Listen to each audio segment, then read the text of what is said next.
All right, all right, all right. Are we live, Welcome, Jake? welcome, welcome. Yes, we are. We'd be live. Right on. It doesn't show it on Welcome mine. Sorry. to the latest episode 14 of the HHC podcast. I am Jake, obviously. I'm here with my brothers Joshua and Chris. How y'all doing today? So Doing all right. Got like we were saying right before the we went live. The daylight savings messed me up a little bit. Yeah, for sure, for sure. It's a whole lot weirder today right now. It feels a whole lot more earlier because of daylight savings being an hour ahead. Right. But we're still here, still made it at the near the 10 o'clock deadline, right? But still getting started here, right at 10. And we'll go ahead. Honestly, I mean, this last week has been pretty fun for Spurs basketball, especially for Spurs Twitter. We've been talking a lot about LA talks. You know, the big elephant in the room, but we'll go ahead and get into that a little bit later. Real quick, I just want to shout out our Twitter, the Heroes at Heroes Half Court. Sorry. Go ahead and follow us on that platform. We do try to stream every Sunday. Every Sunday at 10 o'clock. And, we just come in here, us three brothers, bring all three of our takes to the table. I remember last week at the very end of it got very chaotic on my end, per se. I was getting a little too into the piece, but Yeah, my mom had to text that guy and tell him to chill out before I knock him out. yeah, exactly.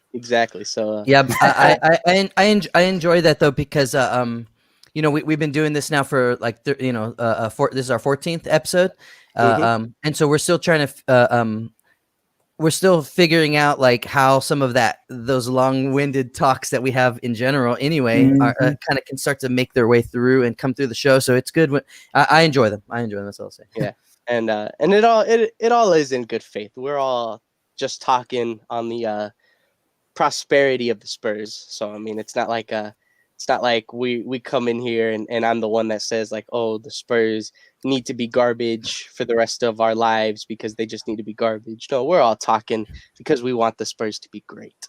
Ain't that right, Josh? They are great.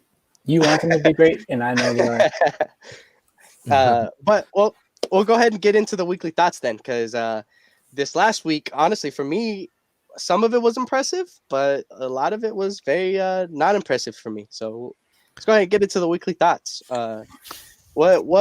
We'll go ahead and start with Josh. How did you feel about the week coming in? Yeah, well, I mean, it was just the one game, right? All-Star break, and then we have Dallas and then Orlando. And Orlando. I forget about that one, but I guess you're talking about the like woes, and I'm like, well, Dallas was horrible, man. It makes me I know this is like only 1 point, but like I like Luke. He's a young superstar in the NBA, but dude, I hate watching that guy play basketball. That guy was crying the whole game, and it was kind of just like frustrating to watch. And then at the end when he cooked DJ, it was kind of just like a knife in my back, man. Yeah, exactly. God dang. That was definitely. But I mean, we just could not.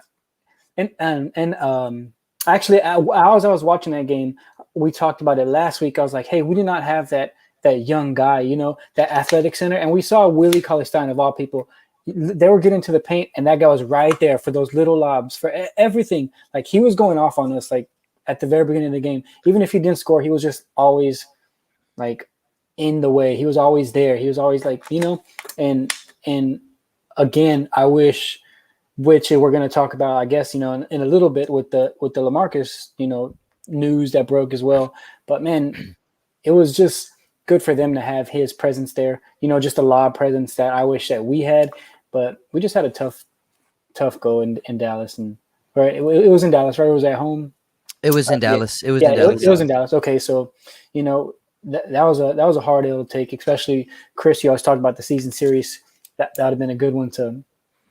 There's another one gone. Yeah. So it was rough, but at least we had a bounce back win, a game that we should have won, that we handled pretty easy. That again I talked about last week. I'm like, man, these East teams, and I know they were like really they had a lot of injuries on their part, right? Or just people out in general. So But those are the games, right? If we're coming in and we see, hey, these guys are, shorthanded, we got to do exactly what we did. We got to put them away. And then you saw at the end, I would have liked more of the, I don't want to say garbage time, but Trey came in and I would have liked some more stuff like that.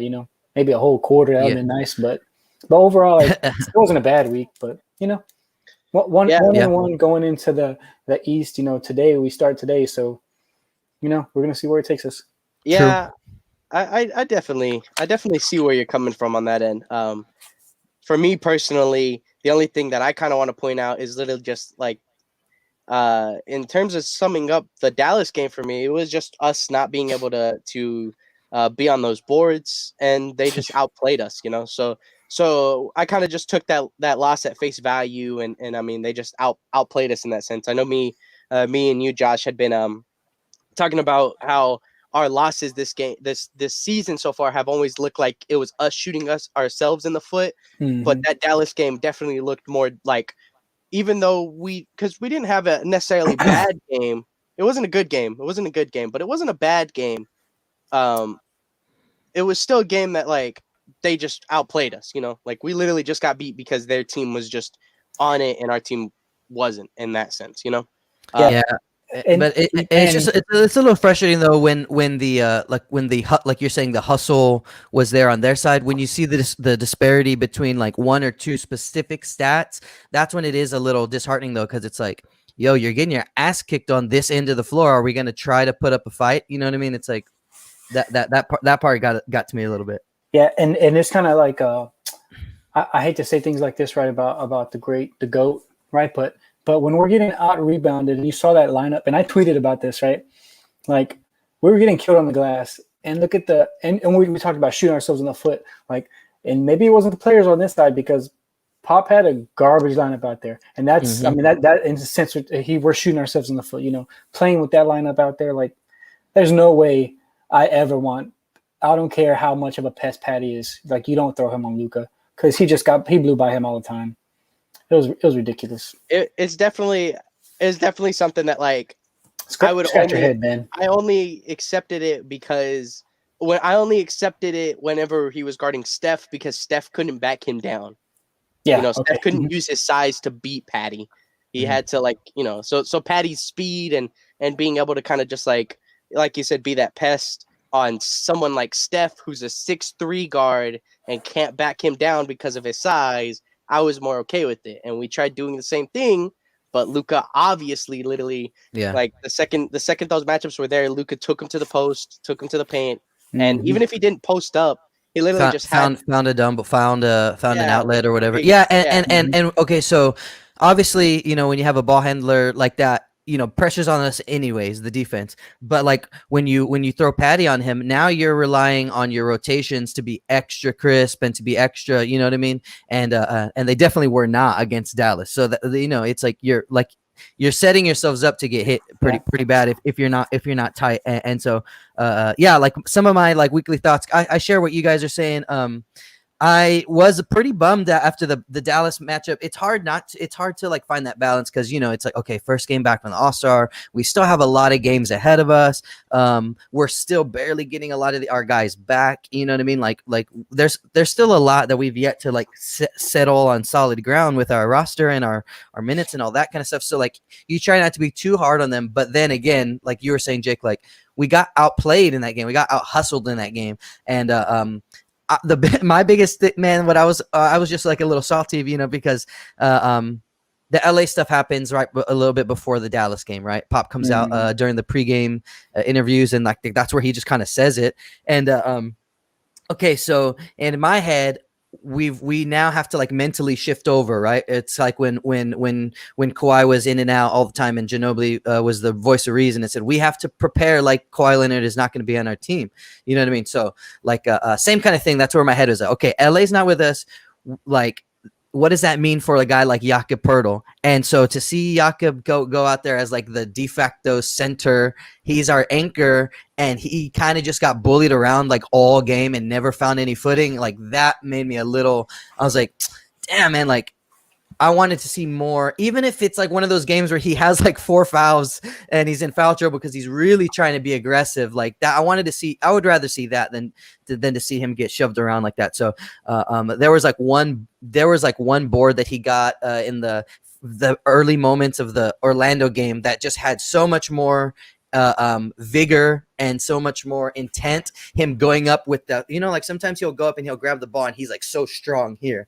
And then there's other times where he just is, oh my God, like just getting pushed around, you know what I mean? So I was glad to see that bounce back from him going from Dallas to Orlando. I was glad to see like our defense kind of like really tighten up from Dallas to Orlando. And again, I know that they're shorthanded, but we can't stress over who our opponent is. We just have to figure out how well can we play week to week or game to game. So I was excited to see us bounce back against those guys. And like Josh said, kind of getting ourselves amped up and ready for this heavy stretch we're about to have. Yeah. And I mean, those last 3 quarters were the second, third, fourth quarter of that Magic game. It's just us taking care of business. I do want to talk about the first quarter a little bit because that's one of the things that I feel like it's going a little unnoticed. Just the fact that it was such a slow start for us. It was not a pretty start. Yes, we took care of business for the second, third, and fourth, and that's amazing. It was great. It was fun just to see us, in a sense, control an entire ball game after that point, right? But that first quarter, man, I wasn't like freaking out, but I was like, man, a slow start against a team that has pretty much half of their their roster out, and we're starting off I don't remember what the end of the first quarter was, but it was close. I don't remember who was in the lead or not, but it was literally like a 2-point, 3-point game at the end of the first quarter when it should have been maybe an 8-point game max. Voos was on fire, man. And Voos was on fire. And he was hitting shots he was hitting tough shots, so those are like the two things that in my opinion are like the two biggest weaknesses that I'm seeing out of this team so far is our slow starts and our inside presence. Voos killed us this game. And we couldn't do a single thing about it. Now you're right. He hit those shots. And you're saying inside presence. We saw the stats right on that game. Didn't we take care of business in the paint? Because it was a lot of perimeter shots. It was nothing but that Voos was going that he was hitting at the beginning of the game or whatever. It was nothing but shots outside of the paint. Which if there's a weakness in Jakob's defensive game, he's a good defender, but he's not guarding nobody. Once we start getting away from the basket, obviously it's not his strong suit. Yeah. And I mean, it's just like in my head, man, if we're going against a single team that they don't even need an all-star, from the way that our defense was looking, they don't even need an all-star. They just need somebody to be able to kind of be more versatile and not just be somebody who only shoots at the rim, right? Like the Willie Cauley-Steins, if they're just somebody who expands their range just a little bit more, we could get killed by some role-playing center that just not, because it's like Josh just said about Willie Cauley-Stein, or we saw Christian Wood, or we saw Claxton, or we saw go back 2 years Burchard, right? Burchard, what was his name? What was it? Chris Burchard, I think so. Over there in Toronto, was it Toronto? Yeah, that guy. As soon as you said some center, man, that guy killed us. Remember? Yeah, I mean, exactly. we're the team that would get killed by JaVale McGee in the playoffs. You know what I mean? Yeah. So it's and it happened in the literally when JaVale McGee it came at. Remember, he had 3 or 4 dunks literally within the first 4 minutes of the game. That's it. I feel like our deficiency has been the same for a couple years. You know what I mean? Yeah, well, I mean, you're right. You're right about that. That's just kind of how the defensive playbook is, right? Eventually, we do need to adjust that then.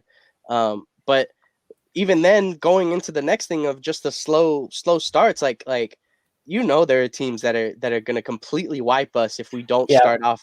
We're not going to be able to dig ourselves out of that hole. Yeah. Obviously the Orlando game, they didn't have the personnel to keep up with us for 4 quarters. that's why we started controlling from that second quarter and on.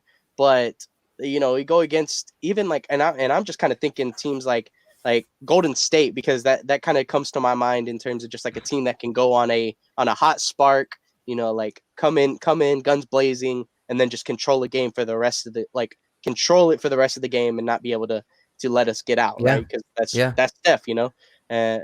That's the playbook that they run. Or they have the team. They have the roster to where even if you work so hard to break a 10-point lead down to 1 or 2, they can hit you in the mouth a couple more times and now pop it back to an 8 or 9 point game again. You know what I mean? Exactly. So it becomes tough. It becomes tough, especially when you look at the Spurs and they just released this. This is another thing that kind of happened this week was they released the play-in tournament style, right, for the 7, 8, 9, and 10, and kind of showing how that bracket's going to break down. And most of us, have us right around that spot. Hopefully, I think all of us would hope that we're pushing for this, like around the 6th seed, not have to deal with it. Yeah, 5 or 6. That's what I was hoping. But imagine sliding into this to the play-in game. You're like the 7th seed or the 8th seed, and you got to play Golden State. In a one game kind of elimination thing, getting off to a slow start against that team could be your whole season right there. You know what I mean? Mm-hmm. Exactly. And so that's just the one. That was literally one of the things. And obviously, you got to take into account the fact that we didn't have DeMar. But I feel like, if we take into account that we don't have DeMar, you also take into account the fact that they didn't have half the roster, and it's still like. It's just like those little problems that I'm like, I've been the one out of all of us that's been the most like cautious on how I feel like we'll be in the going into the playoffs and stuff like that, and then saying that we won't be a playoff team this year. And as the season has gone on, our guys have blasphemy, right? As the season's gone on, our guys have slowly started to kind of put me more towards the side of, we can make this push for the playoffs. And I am on that side, but I'm also still on the fence of like, man, we still do have holes in our game plans that can be easily taken advantage of, which will knock us a couple games out, which could either put us in a play-in game where we could just completely lose it, or it could just keep us out of the playoffs, So those are just like the little bit of worries that I'm having coming into this next part of the season, Like, even though we are going against easier teams, there's still certain things that I'm like, ooh, we're going to be going against Philly. And even though they don't have Joel Embiid, there's still stuff that's kind of scaring me about today, So we can get into that later, though. Well, I mean, so we're talking about like our deficiencies and stuff like that. So we are approaching trade deadline. We're approaching like that part of the season where the rosters really have to start to be solidified, and obviously this was the big one. I was gonna say probably bigger than the 2 games that we played. Itself was the news that LA is not going to be with us anymore. So I mean, it kind of came pretty quick. It was pretty surprising to me. I mean, I think we all kind of could see it coming, but it was kind of crazy to kind of just have Pop be like, this is just like where we're at. We decided this. So a little bit sad that we didn't get a chance to kind of see him perform really well one more time, or kind of just get out there and really didn't even get a chance to play in front of fans a whole bunch for this whole year. So like that part of it's kind of a bummer. So I mean, I don't know what were you guys? How did you take it when it first hit? What did Jake? Honestly, I was kind of tripping. I was eating food. We like my usual like, I guess like pregame stuff. I'll go downstairs. Food will be around. It'll be like right around the game starts. Food will be ready. I'll be sitting down. And I'll just be munching, and I can from where I'm sitting, I can see the living room TV. And so then I have pregame stuff on, just kind of doing my thing. And then I'm like on Twitter, just like reading messages and all that kind of stuff. And then I see the breaking news and I'm like, whoa, I'm still eating. So you just hear a muffled, whoa, whoa, whoa, whoa, oh my God. Right. And it was pretty crazy, honestly, to see that, that was kind of like, this is actually happening. You know, we talked about it, and like some of the thoughts that came in was like, yeah, you know, we kind of caught it. That's, you know, that's what's up. You know, we knew what was happening. We're Spurs Mhm. fans. But then the other half was like, oh, we're trading LA. I'm kind of sad now. Dang it. And like, you Yeah. know, seeing Twitter's feeds of first of all, seeing Spurs fans be like, you know, let's take a look back at LA's career, and then seeing actual like YouTubers and content creators be like, oh yeah, let's take a look back at the Spurs and stuff like that.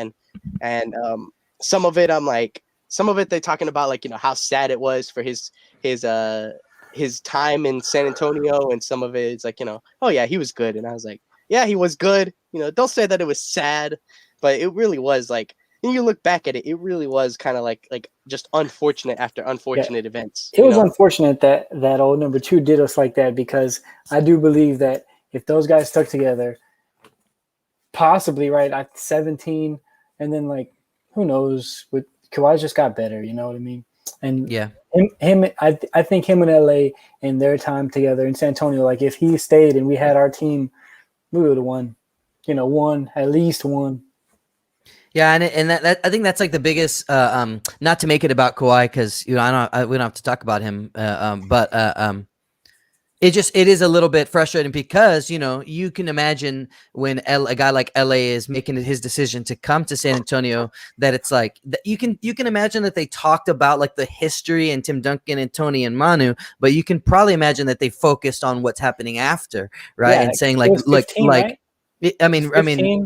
yeah, 15. So a year after this 22-year-old kid won the NBA Finals MVP. like Yeah, right. 2 years really. Like we, you know, we won the championship, and then we came out of that Clippers series, Yeah, Oh, and right, then yeah, it was right. signing Yeah. LA with that Mhm. offseason. You know, Yeah. yeah. So so it was kind of, even though we had lost in the first round, everybody still knew it was a championship caliber team signing an all-star. You know, like that should have been a scary San Antonio team, and it was. Like, look at 2016. You know, that Yeah, was exactly. that was They did a their thing. great year. You know, that was a great year, and 2017 was also a great year. It's like, uh, I like, man, it really does. It really was just unfortunate to like actually look back at it, because I think people were saying his best year was 2018, and that was like the year that like it just kind of flew by for us because we didn't have Kawhi. You know, that was the year that he was I hurt. know, and like you have to give him so much more credit too, because that whole year, that's what everybody was talking about. Like, and Yeah. I hated the fact that I hated the fact that for the first time people were talking about the Spurs like for an extended period of time, and it wasn't about basketball. Like that was like Yeah. the worst. You know what I mean? So yeah, man, kudos to him for like that. Literally that whole time that everybody's going through that drama, and there was like Pop was in it, and Kawhi was in it, and Tony Parker was in it, and even Ginobili had said some stuff. And the whole time that whole thing is going on, and LA having a career year. David Robinson Yeah. spoke on it a little bit. You know, like the whole time that they were trying to like get all these like Spurs legends to kind of talk about how good the organization was, because our public perception was like now all of a sudden our organization was like shady and shit like that. The whole time that was going on, LA was just sitting there, yeah, doing his job and balling out and putting up good numbers and trying to get us, you know, to go somewhere still. With that same mindset of like, we just got to go and play, and we got to go and play like Yeah. he's not here. You know what I mean? So yeah, man, And I'm real appreciative of LA's time in San Antonio. He was one of my favorite players in Portland. I used to always feel like there was just no way we could go to Portland and play well for some reason. We would just always play. It would just always be a tough game. And so it was just as automatic as those days of like seeing like Chris Paul and like David West back in the day with the Hornets, and like knowing like, man, if Chris Paul gets in on a pick and roll and kicks it out to David West on a pop, it's probably going to go in. Like that's how automatic it was. I mean, probably even more so at LA back in the day. So yeah, man. I hope that, you know, we put the graphic up top about like trade talks, and obviously a buyout is in the mix also. But I really do hope that he goes. Even if I don't know. I think I think the Spurs probably could send him somewhere. Maybe that's not like 100% a title contender, just because he's on an expiring deal, and then he'll go and sign with whoever he wants next year anyway. But I hope that man, you know, gets his opportunity to show his worth still, because he did it a lot during this year, but we obviously we're talking about getting rid of him or moving on from him because, like you said, Jake, there's just a lot of deficiencies we've shown on the inside and stuff like that we need to get better. Mm-hmm.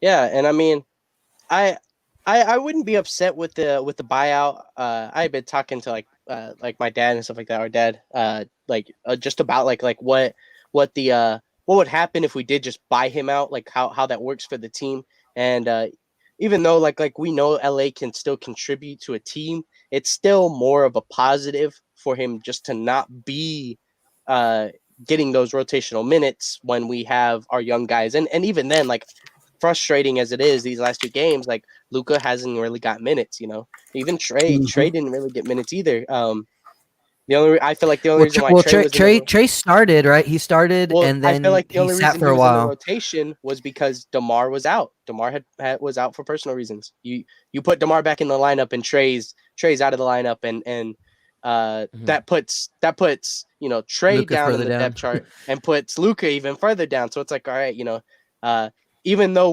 we are getting this piece out of the rotation, we still have these pieces that I feel like are still in the way of putting our young guys. That kind of goes back to that Dallas game, right? We had no size on the floor, and those guys didn't even play. Yeah, and I think Trey would have been able to help. Luka's defense has been shown like his perimeter defense been stepping up on the perimeter defense, and I love seeing that. But I don't know if I'm ready to see him be a 6'10" big yet. 6'10" center. I don't know about all that. No. I don't. I think that he should be a 3. I think he should be a 3, and then he can switch off on 4s. But I don't think he should be in the 4. Well, I love hearing Luka at the 4-3. Yes, I love hearing him at the 4-3 because he's bigger than 3s, and that means that his perimeter defense can still match with 3s. But he can still run with 4s and be faster than 4s if he's able to guard 3s. Right. So that's why I loved seeing him being our 4-3 guy instead of him being at that 3 position. Just because I feel like he could be used a little bit better on the 4 side. Yeah. And he's still a baby. Like he could still get like kind of swole. You know what I mean? Yeah. And hopefully keep his speed and then be able to knock it back down and then go guard a 3 on the outside. That'd be nice. And so it's like I love seeing that, but then it also kind of makes me think like we really don't have. I mean, we do have Drew Eubanks, but we don't really have a backup center to fill those rotational minutes. It's Rudy Gay right now. He's the guy who's playing that backup 5. That's what we're gonna be looking for, huh? I guess so. Yeah. I mean, if we don't got it, and we have a trade piece right now that that's gonna be out. That's what we gotta do. I had tweeted out about it just because Rudy was having a solid little night against Orlando, and that was ridiculous. I was like, "Dang, what's wrong with you, dog?" Well, I mean, it's like so the way that I see that though is that like if we trade one of or both Rudy and LaMarcus, like either in separate trades or in both trades, I feel like with the way that Rudy, if Rudy can get his value up, we can actually send him to a contender and get us a solid little piece for that. Because even though LA, I feel like LA is better than Rudy Gay. Rudy is more versatile. He can fit into more offenses and more defenses than LA can. So that means that, like, for me, he's that piece that's like, all right, he's making good money. He's on an expiring deal, and he's a solid vet that we could trade to a contender and actually get a good piece out of. Whereas LaMarcus, it's more just like, let's just move him somewhere and let's see if we can get something out of it, but we're also not really looking to get too much out of it. Yeah, I do feel like we're not gonna get a whole bunch.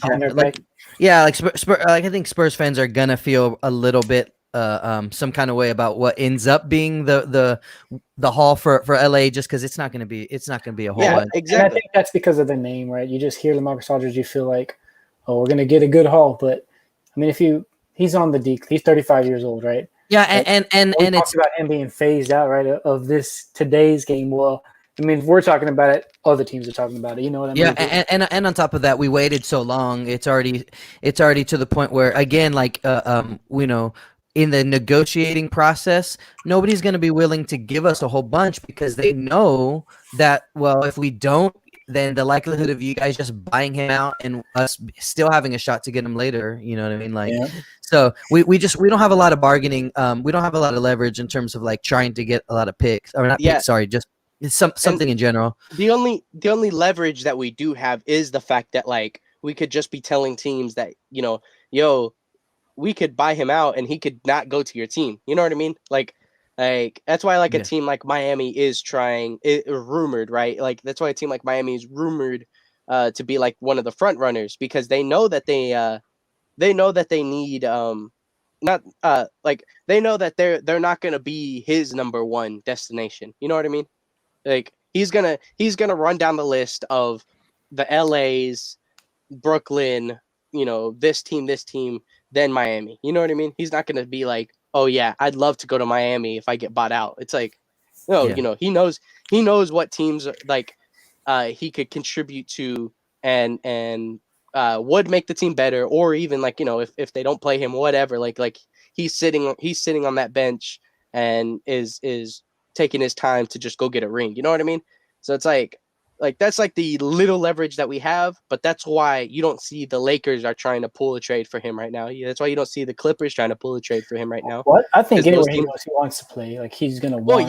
He wants to play, and that's what I'm saying. Then he would have just sat out this season, made his money, and then just got the pick. He would have no. Maybe I'll go here. Maybe I'll go here. You know what I mean?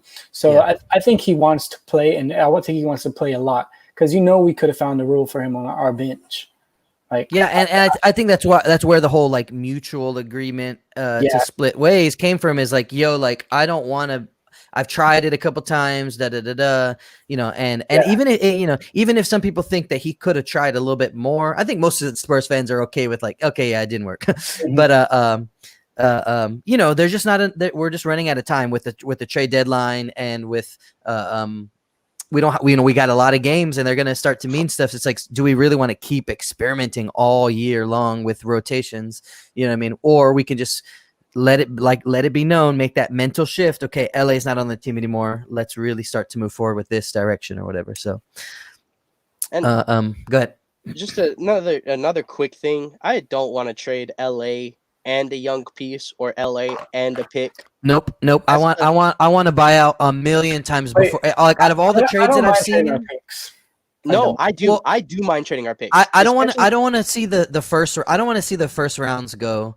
I don't feel like we need to give I guess like a second round pick. I'm not too worried about, but for sure, like Jake was saying, like when you look at like the trade machines and everybody's been posting their different versions of it, any version that has Lonnie or White or Murray or like any of those guys, it's a no.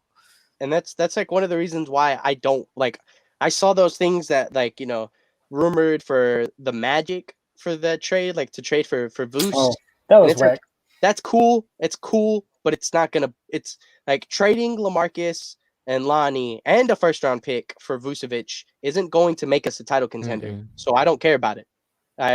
We're a team that has a young core, and we're not championship contenders right now. We can be championship contenders in 2 or 3 years if all of them develop into be really good, yada yada, right?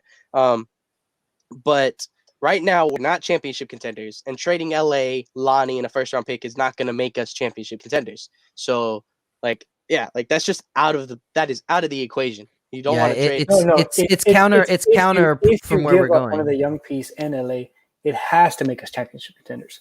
If we're going to give up our young piece, whatever we're getting in return, better make us championship contenders. If not, then I don't want to hear it. Yeah, that's how I feel. Like if we're going to give away Lonnie, if we're going to give away, I wouldn't even touch DeJounte. So like it would have to be Derek. It would have to be. I would say like White and Lonnie are the two that like I saw the most like getting shopped around. But for sure, I would say Lonnie's like number one is the one that I saw like his name. The one that everybody's just throwing Lonnie at. And I don't get these people. Yeah. These people. Well, I mean, he's just having.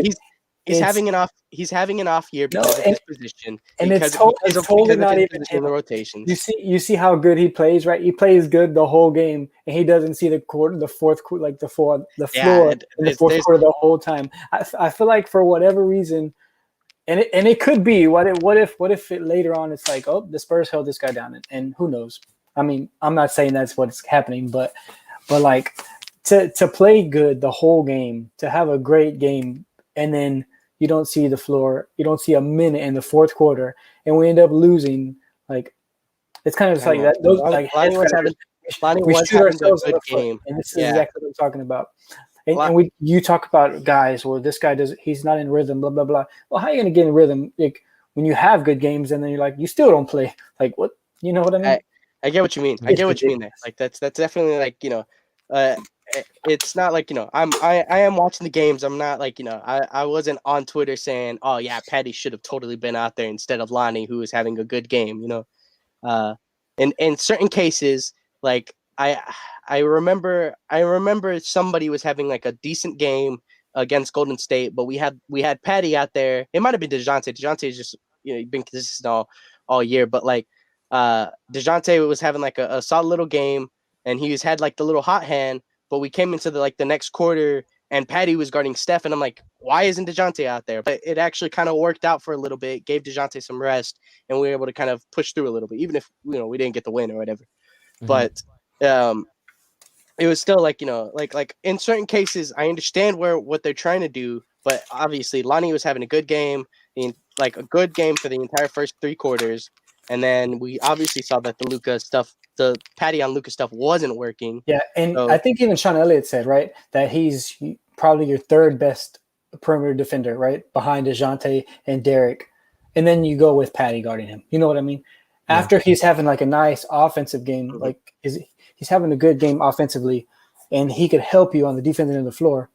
So you sit him the whole quarter. Who are like our third? I would definitely say DJ Derek as 1 and 2 on the perimeter defense, and then like I wonder who has been like he's our third. He's probably talking more specifically like point guard though when he says Patty being the third, yeah, because I mean if you're thinking all of our wing players, you're not going to put Patty as a third best defender. I don't think. No. I'm just saying like who is our third best like perimeter defender. You know what I mean? Because the stats definitely would not point to Lonnie because Lonnie has been the one that's had to guard the most difficult competition. Yeah, and did you see the stat on who Lonnie guards? It's the best player. Like and that's what they were saying that he was kind of getting cooked. Like statistically, he was getting cooked. The basic defensive stats would definitely point to him not being it, but he's had the most competition. Other than I feel like DeJounte would be up there. I just don't know what number he is on that list, right? And obviously Lonnie is up there. He is the one that has to guard the hardest matchups this entire season. So I wonder what we would say, because you could even put Keldon in that role. Like Keldon's had to be the one that has to be the most versatile defender because he's had to defend 4s and 5s that are on the perimeter and in the post. So you could put him at that number 3 instead. But like I said, I'm not trading anybody unless we're getting that guy that's putting us over the top. So all this is unnecessary because I'm not losing none of my guys. Yeah, and I don't think the Spurs are either. I would imagine that it's going to go buyout, or it's going to go Spurs give him away and we'll get a couple or maybe we give up a LA and a second and maybe get back a first or something like that. I don't know. I'll take anybody. I forget, they were talking about some teams, right, that just are able to absorb his cap, right? If we were to go there, so Boston, like even if we go for what's his name, the center for Tice, right? I'll take Tice, man. Daniel Tice. What about Tristan Thompson? I'll take Tristan as well. He is a literally. But what is his rebounding specialist? What does his contract look like? He just got paid. Like he literally just got his contract. I can go look it up real quick. And while we're talking about that, we could also kind of talk about like like I said earlier, the Miami Heat ones. If we traded, we would release Myers Leonard if we ever got him in a trade. I don't think San Antonio would ever keep Myers Leonard. Tristan Thompson is owed 9.2 this year and 9.7 next year. So not too bad.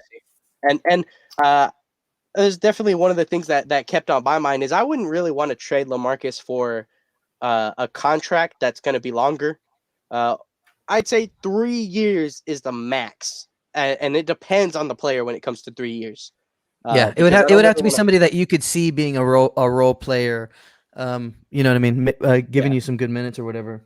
Yeah, exactly. And it would have to be a good deal of like 3 years, and we're maybe paying him like 8 to 9 million a year or something Mhm. like that. Yeah, exactly. And like because one of the things that came into my mind, or one of the things that I saw on a video was LA for Steven Adams, and I was like, oh, Steven Adams making 13, I think, uh, around that range, right? 13 million for the next 3 years, and he's not old. He's young. He's in is around Derek's age, I believe. So it's like, if we got Steven Adams.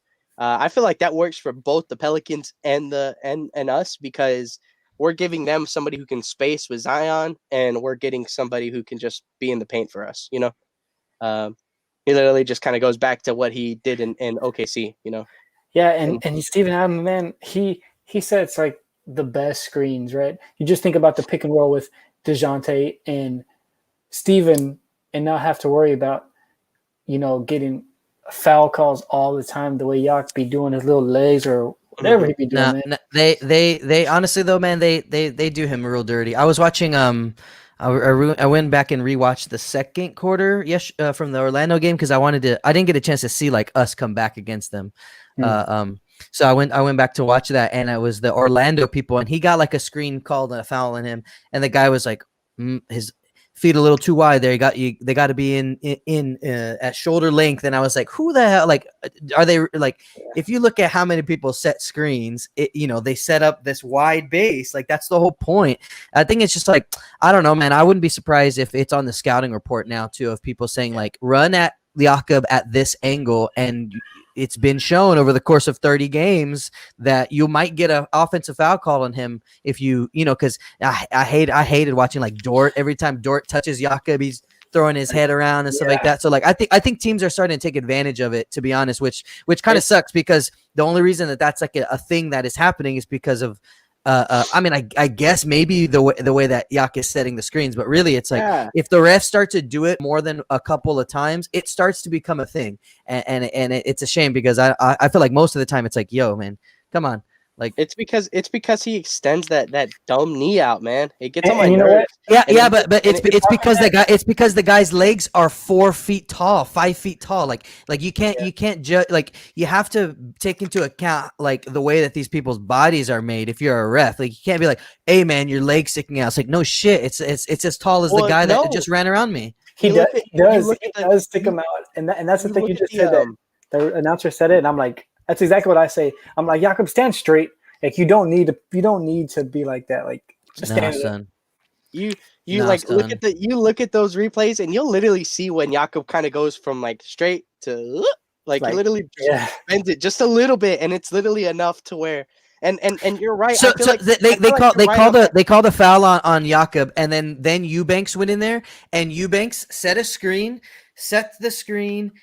pivots on his foot, and while he turns to pivot, he's still screening, and then he starts to roll, and while he's rolling, he's still screening. I'm like, yo, y'all, like this is the stuff that goes on all the time, and Jakob gets a little bump foul 3 times a game. What kind of shit is that? Like that, you're right. It bothered me a little bit. It does. Like that's definitely like it has to be the scouting reports. Like we got to get telling the players some videos on these. Yak does this. It's very easy for the rest to see it. You just jump, like jump yourself out of it. You know what I mean? Like make yourself get into that contact and show that you've been affected by that leg, even if it's all about the angles. Like take the screen at this angle and then exit the screen at this angle. Yeah. And if you do it like that, you're most likely going to have to go through that leg a little bit. I mean, I'll acquiesce a little bit and say that as the person who's getting the fouls called on him a lot, he should try to adjust the way he's standing and adjust those little things, because it bothers the team if he's our anchor and we know that he's going to be getting some of those little ticky-tack fouls. It's like we can't afford those anymore, especially with him being our sole guy down low. We can't rely on Drew Eubanks and Rudy Gay to be like bigs for a majority of the time. We've got to rely on Jakob. That guy tries. I got Yeah, you're right. Drew. You be throwing dude stuff in there. He's been playing terrific. For what he is, he's been playing terrific in these last couple games. Like I remember, I think it was like right at the end of the just one of the at some point during the OKC game, it was just like nice rotations and stuff like that, and you literally see him swat the ball and it just hits the backboard and it falls right into our guy's hands, and it's just like he does do a lot of the right things. Yeah, he does. He's a good dude. I like that guy. we need to get a different somebody else to kind of help with that interior presence. Yeah, for sure. Well, we'll see. For sure. So do you want to add any? Yeah, exactly. So I don't know, Jake. Do you want to throw out any other potential like places you can see him go, or any other ways that you can see us bolstering our inside through the LA stuff? Yeah. So we'd already talked about Miami. Just trying to think of actual other places. We already talked about Boston. Like if we'd gotten somebody like Tristan Thompson, that wouldn't be bad. Just because literally Tristan Thompson just fills the one specific need of needing somebody who can rebound the ball. And he's a good free throw shooter. And in these late game situations. If we got Tristan Thompson and we literally told him this is all you have to do, especially because we're halfway through the season, we don't really need somebody who has to make us change our entire offense around. It's like he's just somebody who can fit right into the role, get those rotational minutes. I wouldn't be mad at that if we traded LaMarcus for Tristan Thompson and maybe a second round pick, but probably just LaMarcus for Tristan Thompson straight up. We'll probably have to give it a second. And then another team, this has been on Josh's mind a lot, was Cleveland. If we traded for Andre Drummond, this is another team that I feel like would definitely just be swap for swap. If anything, we have to give up a second round, maybe 2 second round picks for Andre Drummond. But I could definitely see that just being like a swap for swap, because there's already been rumors that Cleveland wants to just buy out Andre Drummond. And so then if we're just like, yo, we just want Andre Drummond, will y'all take 2 second round picks so that we can have Andre Drummond for the season? I think they could still buy out Lamar too. I mean, LaMarcus. Yeah, they could still buy out LaMarcus if they wanted to. And save money because it'll be cheaper to buy out LaMarcus than it would. So then buy out exactly. So it would be a win-win for both teams, because we get Andre Drummond, they get a little bit of compensation, and then they don't have to pay as much to buy out LaMarcus if they don't want to keep him. And it's a win for LaMarcus because he wouldn't have to play for Cleveland. He'll still be able to go somewhere else. Exactly. So then I wouldn't be mad at that, but my only thing for me, I'm not 100% bought in on Andre Drummond. I've kind of fallen into just like seeing NBA Twitter stats, and I shouldn't do it too much, but I've just seen a lot of NBA Twitter stats over how atrocious his defense is. And so then the fact that the NBA is atrocious at defense. Yes. Yeah. But I don't know. I feel like you cannot do that because the NBA plays no defense now. I get what you mean. And on top of that, literally like everybody just switches everything now, and it's all about like just accepting the disadvantage most of the time. Like it feels like, at least when I watch it. I don't know, like all the things that you said about like Tristan Thompson, though, about like if you just show up with the mindset of I need you to really, really hold down the fort and make sure you're grabbing every board. We'll teach you and we'll try your best in terms of rotating out to the perimeter. But like this is really what we want, and really it's just like a pressure valve release for Yak. We need to be able to have Yak and somebody else, always having inside presence. And that's why if, you're talking like that, but I don't think we'd be able to do that with somebody like Andre Drummond. One, Andre Drummond's not a good free throw shooter. Two, what was I going to say? Like there's already been like those kind of reports throughout the like last couple of years of like Andre Drummond kind of valuing himself higher than what the NBA does. And so it's like, if we traded for Andre Drummond, we'd have to do something that would please him. You know what I mean? We'd have to say but do we? I mean, he's on contract. But that's what I mean though. That's what I mean though. Like if if we got somebody like Tristan Thompson, it is literally like I said. I feel like the situation literally can go that the front office tells him that this is his role, this is what he has to do. Whereas you trade for Andre Drummond, and that situation could be different. We could tell him that, and he could, go AWOL on us. Like I don't think he would, but I'm just saying, like there could be that situation where it's just like he thinks that he's above where we're putting him. I mean, but that doesn't bode well. Detroit and then in Cleveland, like just put him in a winning culture, put him around different people because. Well, yeah. I mean, Detroit fell off like after honestly, right? They lost to San Antonio. Where have they gone since their heydays with Rashid and Rip and all that? Like they've gone straight downhill. You know what I mean? So it's not like the best organization for him to come into the league in. And then he was putting up great numbers, and then he goes to Cleveland. So like let him come over here and just experience something different. That's why I said maybe it'll be the scenery for this guy. Maybe it'll just be Pop, like getting on his ass or, and then he's an NBA player and he's a good NBA player. So I would love to see, because I would hate for him to get bought out and then him go to the Lakers and then you see what Dwight did last year. Like Dwight played great. He just, and after he bounced around for X amount of years, and then he got that winning, he got his chip, whatever. And then he's in Philly and he's playing great in Philly. Like it could just be the change of scenery. He'll come, he'll just get remotivated, if you will, or whatever the case may be. Like, do I think he could do that in San Antonio? Absolutely. Yeah, and he, he has to, for his own sake, in the sense that you're talking about him valuing himself more than other teams. Well, if he comes to a new team via trade and doesn't like the way it was and kind of bucks against that trend, well, next year he's a free agent, and who's going to want to, he's not going to get the money that he thinks he deserves because people will see that he's going to get Cousins.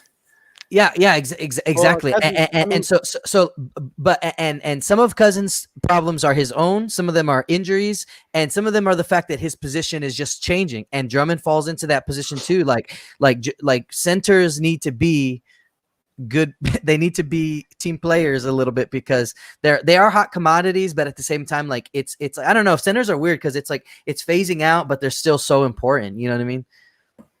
Sure. So I mean, I would be down with at least trying it out. I mean, he could come in and even if he just did a baseline, what Yak is doing in terms of his just trying to be a big, huge body and really secure the rebounds and give our guards the floor and the space to do the things that they need to do. I think that would be enough. You know what I mean? Yeah, I mean, and that all really for me, it all just kind of comes down to just being like, do we take the more cautious approach or do we, kind of go out there a little bit, right? Like both of those, I feel like, you trade for a guy like Tristan Thompson, and I'm just using him as an example just because we were just talking about him, but you trade for a guy like Tristan Thompson and you kind of know what you're going to get. You kind of know what he adds and he's not going to really take anything away. Whereas for me, I feel like there is a chance that Andre Drummond might be able to add more than what Tristan Thompson could, but he also might be able to take more than what. Yeah, I mean, dude, to me, like that's a risk. That's a risk you take because, like, I don't know. The upside on Andre Drummond would be huge, right? If it pans out. And what's the real downside, Jake? Like if it's not working out, he doesn't come back to the Spurs. We're right. You know what I mean? The real downside for me is that he comes in, he has good stats. He has good stats, right? But we still don't really win. We still don't really add much to it. His stat, but like, and that's like an argument, right? That people say against him is that he has really good stats, but that his teams don't win. But he's not coming to the Spurs to be the focal point. Guy. He's not. Yeah, like if any stats that he would give us would be a benefit because it would just be a different type of production.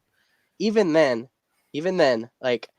Whatever the case may be, like whether or not we win more or we just kind of stay like in the same pace because we added Andre Drummond to our team, right? Like I feel like it would kind of put us in the situation of like, oh well, do we want to kind of run it back with him and pay him? I don't want to pay Andre Drummond. Like I wouldn't want to pay. No, but what is his contract? His is like expiring. I think it has like a year or two, right? Well, he's on 26 this year, and then he's a free agent next year. He's on 26 this year, a free agent next year. Obviously, nobody's going to be wanting to pay Andre Drummond 26 million. But let's just say, like I said, he has good stats or whatever, and we show that he can contribute to a team, right? Like we show that, right? Let's just say we do that, Then you see teams actually be like, oh, well, we were going to offer you maybe 10 million, but now we're going to offer you 12 million, which then puts the Spurs in a position to be like, oh, we want to keep you and we want to give you 16 million. And I'm personally not. I don't know if I want to do that. Yeah, see, but I think I don't think the Spurs would overpay for Andre Drummond next summer. Yeah, I don't. I don't think they would. And also you got to think small.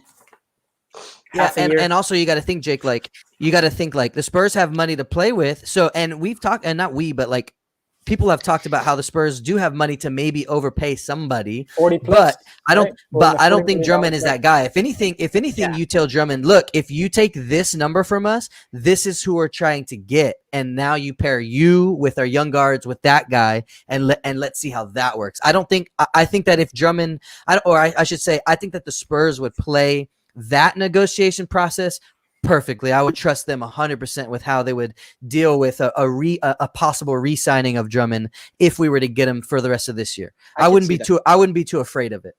I could see that. Yeah, I'm not afraid at all. Like the way you talk, the way you've talked about the beginning of the year, right? That you don't think that we're going to make the playoffs. Like I don't see why you're opposed to trying this out if that was your thought already. Like because Andre Drummond could benefit us, and if he doesn't, then I think you were right. Jake just didn't. He doesn't. I don't know if he's 100% sold on being tied to him for more than just this year. I mean, but we're not. Like you said, we're not. Like but we aren't. But that's what I'm saying too. Once we get him, if it works, we could tinker with it. It might work, but if it doesn't, then it's we have no obligation. Past this year. Then next year we're gonna figure out what we do with DeMar. We're gonna have his money, LaMarcus's money, or Andre's, whatever the case may be. Patty's, Rudy's, we're gonna have a lot of money to throw around. And I think that Rudy will come back? I think no. And it's kind of sad because I like Rudy, but I think he's gonna be the guy that's gonna be like, all right, my time's coming to an end. I'm gonna go get this ring in Brooklyn or wherever Rudy goes, right? And then oh my God, don't say Brooklyn. Who knows?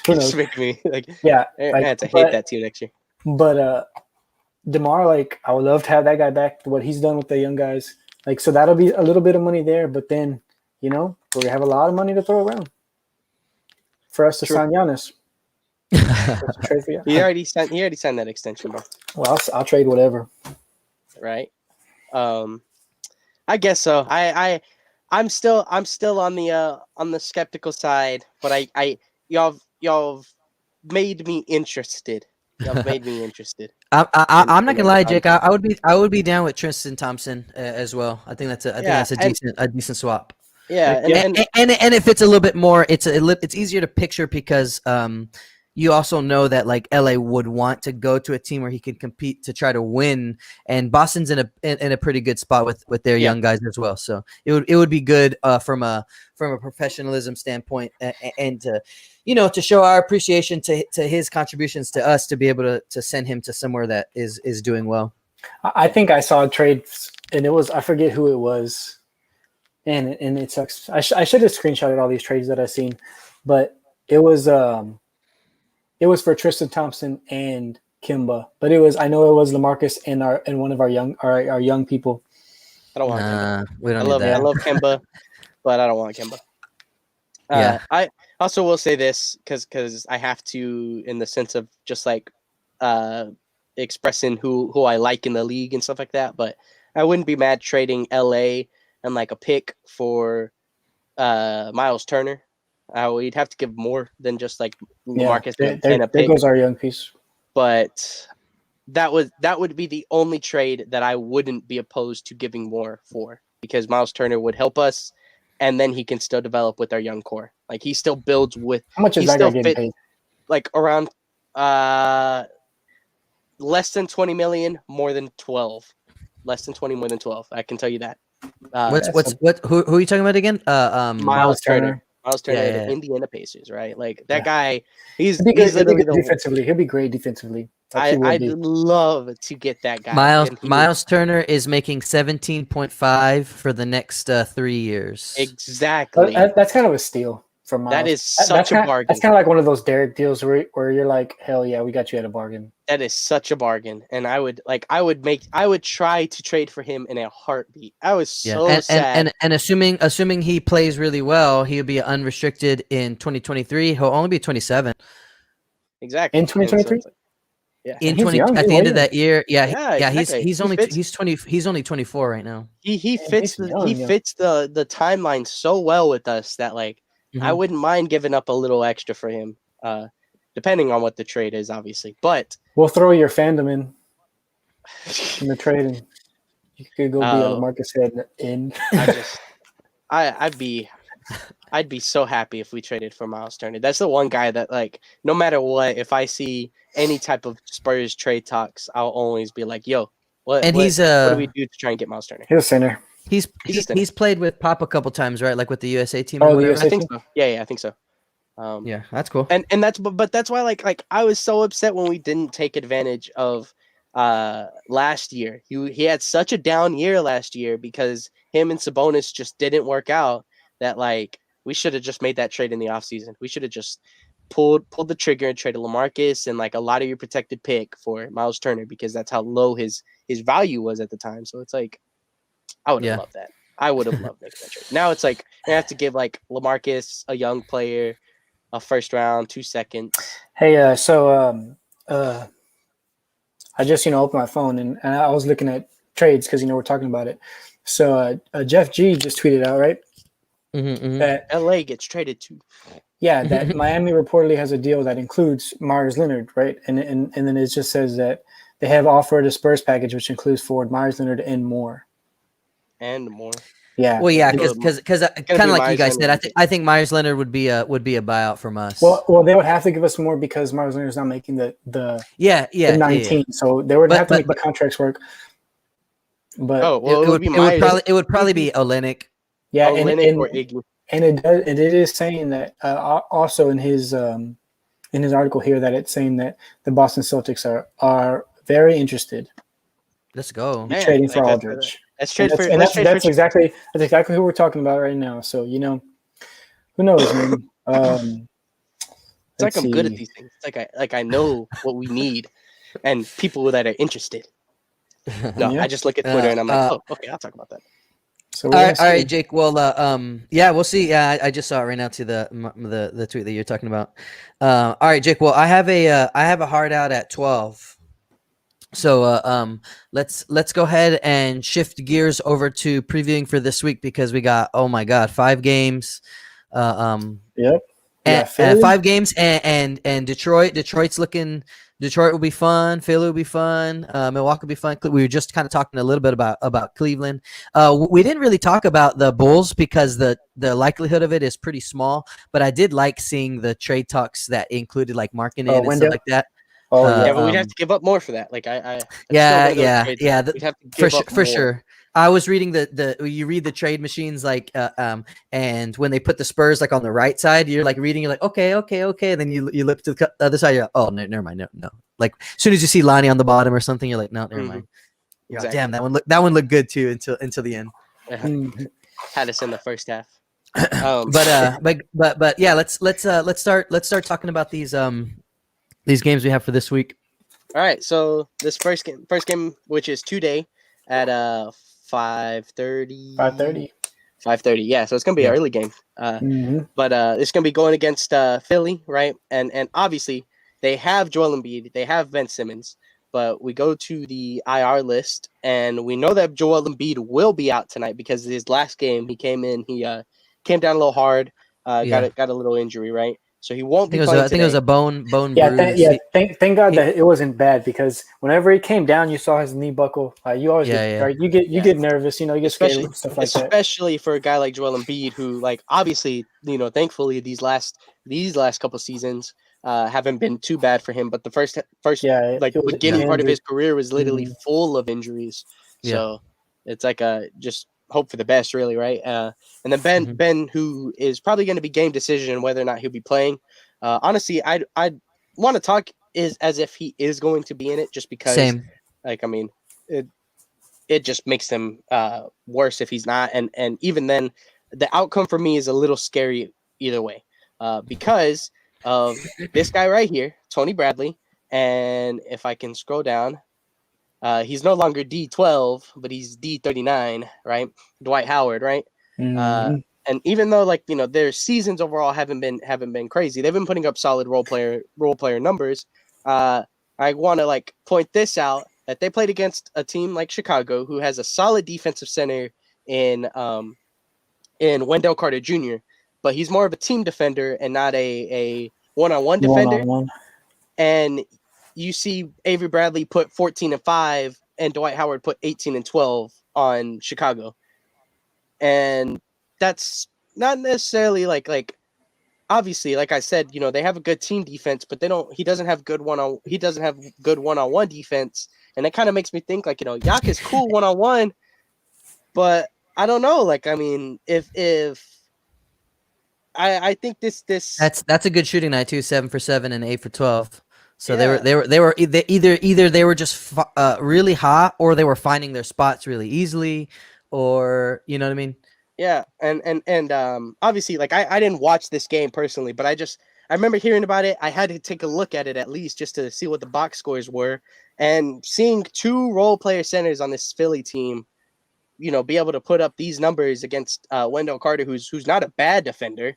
It kind of makes me a little, like, worried if we're going to be going against a Philly team that has this plus Ben Simmons. I'm sorry to bring this up, man, but I know it was last segment, but I saw a trade scenario with Philly, and it was like bringing Danny Green back to San Antonio.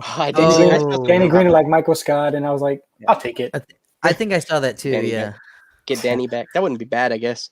Either way, I saw somebody say something for Tobias Harris. I don't want to trade for Tobias Harris. That's too much of an overpay. It's the contract. I don't mind him as a player, but it's just the contract. Yeah, it's just too much of an overpay. Is he getting the bag or what over there? He is getting a max contract. A max? Yeah, wow. He is getting the bag with Philly right now. Well, it was kind of crazy. It was kind of crazy how they were able to throw maxes at everybody. To have Joel Embiid, Ben Simmons, Al Horford, and Tobias Harris on the books at the same time. Obviously, I think Ben Simmons was still on his rookie deal that year, but it was still like, oh my God, that's crazy. Yeah, he's making a lot. He's making 34, then 35, then 37, then 39. Exactly. That is Harris? A lot of money. What? And he's good. He's good, but he's just like, I mean. And so he won't be he'll be unrestricted. Great. 35 great. Yeah, that's a lot. That's a lot. They got him for this year and then the next 3 years. But yeah, I would agree, Jake. I mean, they're pretty solid. Even with Seth Curry and Danny Green. So yeah, if you add Ben Simmons, and I would agree. I think it's good to assume that he is going to play tonight. It's gonna be tough. We really, we just like Josh had said, we these games are so important, right? So this one was on our list early of like, all right, this is the one that we really got to take care of so that we can hopefully have a couple easier nights when we see Cleveland and Chicago and stuff like that, Yep. Exactly. But I don't know if I'm I don't know. I think Yak if he brings the energy, I like Yak holding it down for us and down low, especially with no Joel Embiid. That's a way bigger break. If we had to have them be missing one of their guys, I think we caught a bigger break having Embiid out, just because that guy is absolutely because he's a guy who will impose his will in the post. We saw it in the bubble, right? Ben Simmons was out, Joel Embiid's in, and they beat us. Yeah, I know it was a defensive lapse from, and we played a little. That's a good point to bring up that game, because like it was a winnable game, and that's it was just one of those games where like we made enough mistakes to lose the game, right? And so I think that's the last shot. Mm-hmm. Yeah, it was like just towards the end, like and that one game ended up being the difference between how where we ended up finishing in the bubble too. So I mean I think that's the thing that I'm looking for the most is more along the signs of like, what are we going to do? How is our execution? I think that there's been some good games in terms of our defensive rotations and stuff like that, our energy on the perimeter and stuff. So I'm just hoping to have that. That's where Ben Simmons isn't getting able to just throw the ball around the whole court wherever he wants, and all that kind of stuff. Because sometimes we just allow the point guard to do whatever the heck they want. Yeah, it's gonna be an interesting game. I wonder what we're gonna do. No DeMar for us tonight. No DeMar. Yeah, no DeMar. And that's a lot of scoring that. And I was thinking about that, right? And I hope that DeMar's doing great. I know he had the reason he missed. It's a horrible situation, but I was thinking if we could not sit DeMar, right? Well, he's not going to play tonight, and if he comes back tomorrow against Detroit, that'd be big. That'd be big for us on a second game back to back. Well, and the only reason why I wouldn't be I guess it's Detroit, so it's not as bad, right? One of the worst teams, if not the worst team in the league right now. Mm-hmm. But if we brought DeMar back, who knows? He might not be he might not have his legs under him just yet or whatever. It'll literally be his first game coming back after the All-Star break, which will be close to 2 weeks. He played against Dallas, right? I don't think so. Yeah, he played against Dallas. I thought so. Chris. Oh, my fault. Was I muted? He missed a few games prior to the break, I think, and then he came back and played against Dallas. I'm pretty sure. Yeah. Oh, so he played. Mm-hmm. Yeah, but it's because he played 37 minutes and scored 30 and 11. Yeah, exactly. Now I definitely remember that he came back. We wasted a good game from him. Yeah, we did. But either way, this team's gonna be cool for us to play. I feel like the two good teams that we're playing against this week is definitely gonna be the two games that I'm gonna be like, yo, this is our weakness. These are the guys that are just killing us in the paint. This is what we're gonna have to be trying to be. It's gonna be annoying in that sense, right? Because both, like I said, Tony Bradley and Dwight Howard, while they're not superstars, the fact that they did have this good game against Chicago kind of just shows, to me at least, that they can still have a game like that and still be good, still. It's all right, Doug. They got it out of their system. It won't be in there in San Antonio. I don't know. I hope so. and you gotta hope that we're a better defensive team than the Bulls. Yeah. Mm-hmm. Which yeah, you're right. We should be a better the defensive team than the Chicago Bulls, right? But even then, it could still just come into the fact that they might get a couple easy shots, which could just lead to them breaking down a lead or building a lead on us. Yeah. So it's definitely just the biggest all right, let's see what we do against a team that has solid interior presence while we don't have a solid interior presence. So. Mm-hmm. I'm excited for them because again, if Yak's gonna be for the time being, if Yak's gonna be our sole big, then I want him to produce really well. I want him to play really well with good discipline on both ends of the floor. I don't want ticky-tack fouls. I don't necessarily need him to be the hugest contributor offensively in terms of scoring points. I'll be down if he jams it a couple times instead of laying it up like everybody else says too. But really, I just want him to show that we don't have to feel so porous so all the time. So I don't know. These are gonna be fun tests. I part of me wishes that. Obviously, you don't want injuries, so I do wish that Joel was here because I want to see where we stand. But at the same time, when it's we like we just said, we kind of wasted a 30 piece from DeMar and got the loss against the Mavericks. We lose the season series against the Mavericks. It's all right.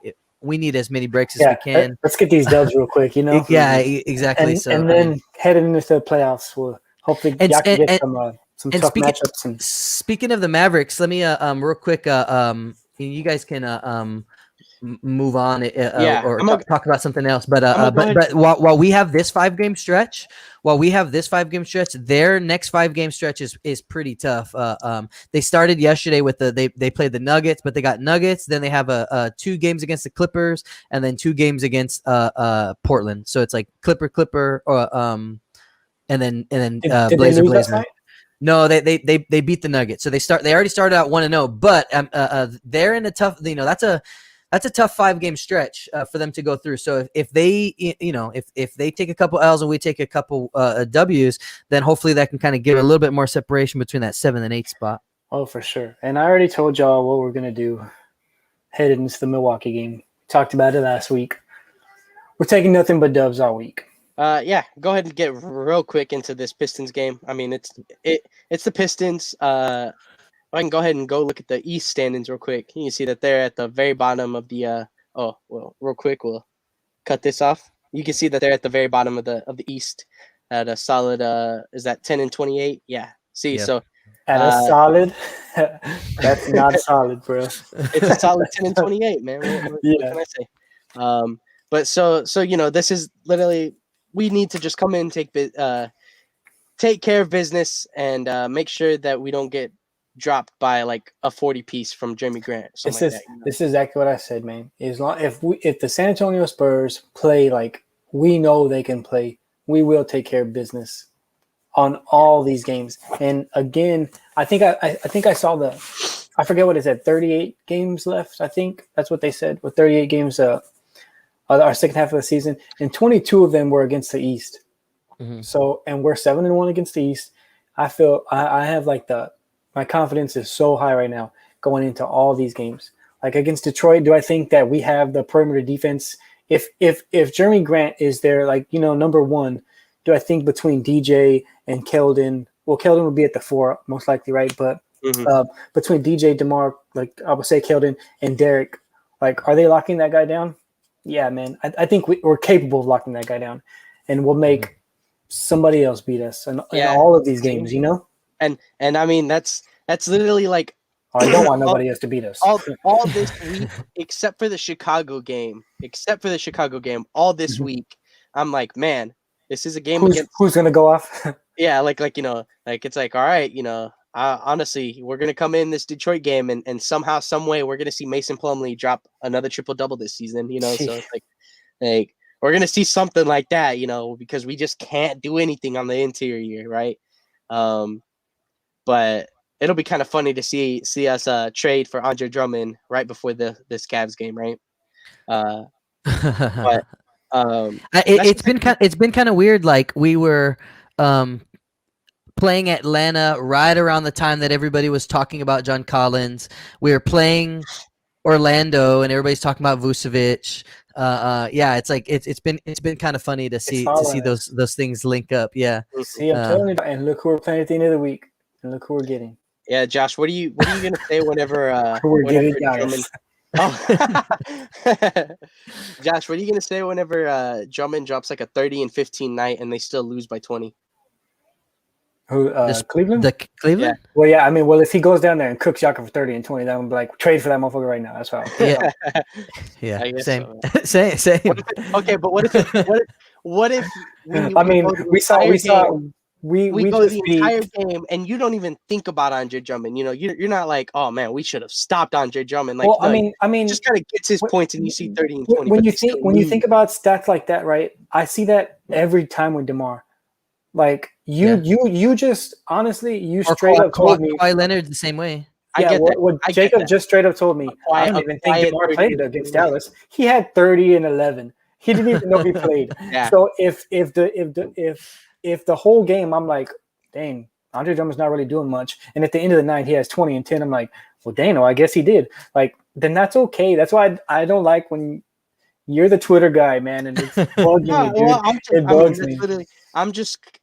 I'm literally, I need to do more research on it, obviously. I need to start watching more Cavs games if I am going to say that he is an empty stats guy. But that's why I've not said, yo, I don't want I was going to say this would be a good chance, but he's not even playing, so. Like this is why I'm not saying that we shouldn't trade for him because he is an empty stats guy. I'm saying that, like, word around the block is this is the stuff that I've seen, and this is the internet said that's Jake right now. The internet said he doesn't play defense. So, but I mean, like at the end of the day, like the stats don't lie. At some point, you can't tell me that like these bad efficiency games that he's having. And like whatever their record is, you can't tell me like these stats that people are coming up with are just like but again, it's I think you can find a stat against anybody. Like if somebody wanted to point out how bad DeMar was, I feel like they could throw some stats around and they'll be like, hey man, he's not but do they watch us? No. Do they see what he does? Like no. So like I feel like you could skew anything with stats. And that's why I said like I just need to watch a couple Cavs games to understand it, because I'm seeing Cavs fans on Twitter saying stuff like, yo, he's not this good. He acts like he's they're playing they're the same way we are, like phasing him out of their team because they have the young guards. That's how I feel. That's exactly how I feel. And then everybody wants sexy, right? So if Andre Drummond's going to go back you down and throw it up, nobody wants to watch that. And just how everybody called Tim Duncan overrated. He's boring. He don't do nothing. Well, he still dropped 20 and 10 every night. But do you want to watch that? No. You want to watch the LeBron.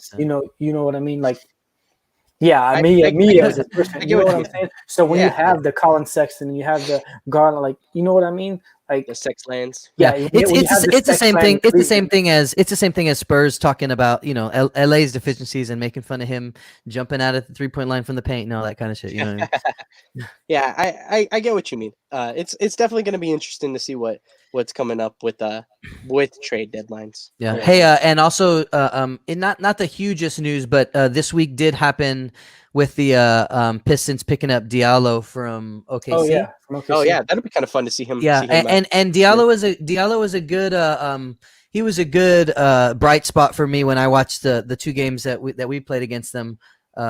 Especially I can't remember if it was the first one or the second, but one of them in particular, a lot of their like role players had like really good energy. They were playing with a lot of good confidence. So it was cool. As I get older, it's fun to see more and more people that I'm like, I have no idea who they are, and you're like, okay, cool, like they can play. So who I don't know if he'll be suited up for this game or anything like that, but just wanted to throw it out there. Another person that I'm rooting for is like Dennis Smith Jr. and he's been playing good here in Detroit too. So that'll be fun to actually watch him on the court and stuff like that. Mm-hmm. I was really sad by how he was being treated in New York and how bad he was playing in New York. Just because like I'd seen him get drafted by Dallas, and I was like, at the time Dallas still wasn't good, so it was just like, oh yeah, I'll watch a Dallas game just to kind of enjoy their young guy, Dennis Smith Jr. go out there and dunk a ball every now and then. Mm-hmm. It was fun watching him play in Dallas, but then he gets traded to New York, and you just see how garbage it was for him. And finally, he's back in a solid. New York will eat you up, better. Huh? Yeah.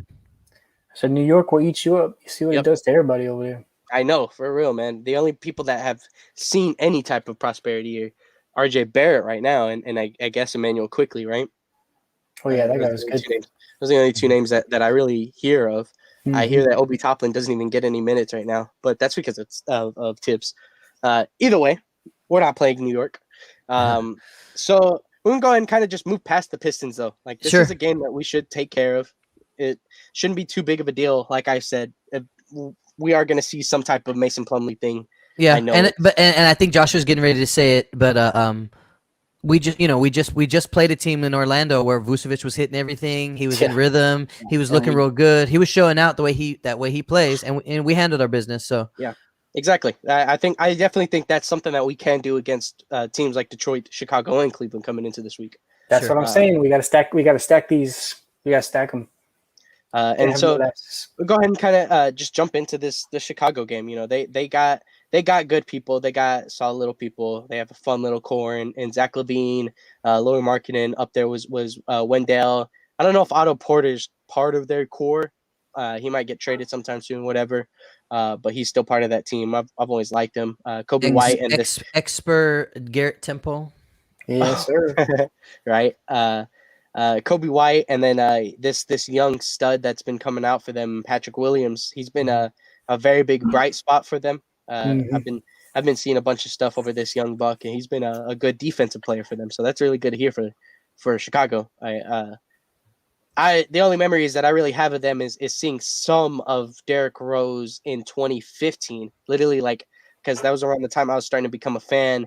I still hated LeBron, and I watched game 1 or game 2 of the Chicago Cleveland series. The bank, and the straight face. And D Rose hits a game winner, and I was like, oh, I like that guy. And like of course, it just had to be at the end of his career. For me, it was always the 2-hand jam. Like I just loved watching how he did. On Dragic, right? Sass. Yeah. But so obviously they've moved past from the Derrick Rose, Jimmy Butler era, right? Now it's into this new Zach LaVine, Wendell, Kobe, Laurie, and Patrick Williams, right? But yeah, and it seems that they're pretty inconsistent, right? It's at 16 and 19. Yeah, exactly. This team, honestly, it's another. I'd say it's just a little bit of a better Detroit game, a Detroit team, because they have a star guard, an all-star guard / forward, right? And then they have solid inside presence in Wendell, Thad Young to an extent, right? They have a cool little vet, Thad Young. I don't know if y'all were able to see him at the bottom of that the roster, and then and Patrick Williams being able to guard that forward. Not necessarily big, but that like 2, 3, 4 position, right? And be able to do it solid, a solid way. Like they have some solid interior stuff with the star guard, but we should be able to just come in, take care of this game, and not let people like Kobe White or Lauri Markkanen go off on us. Now I will say if we're not gonna have DeMar back for like this game by this point, I am gonna need one of our young guys to really try to be aggressive on the offensive end. I think that's like what some of the reasons we get out to slow starts is like we just don't know. Like sometimes DeMar is looking to defer early on, and nobody's really there to kind of take that like first punch. It looks like, right? So I feel like DJ does come out, and then if he's like not on it like right at the beginning, then it kind of like gets kind of like, well, what are we gonna do? Yeah, DJ's not on. We don't got DeMar. Like, what's next? I would agree. And when DJ's like, because sometimes he comes out right, he's just like going, and when he starts knocking them down, obviously it's gonna be a good night. I think the one thing that we still have yet to see is Derrick. Derrick's only played so many games. Yeah. He's still finally got into double digits. He's still and he played garbage against Dallas. He's still getting his rhythm. He's still picking it up, and obviously he's making smart plays. One of the most notable things is the one like he had like a deep 3, but he took it right and punked it right down to Keldon, and it was like I love that. Keldon was almost not ready for that. Yeah, exactly. So it's like I think that's gonna help us in terms of getting our starts a little bit better. Yeah. Is that if especially if DeMar's out, by this time, right? And DJ. If DJ doesn't get his running start, Derrick's going to be the one to compose everybody and be like, all right, let's run the flow. Let's get everybody in a rhythm.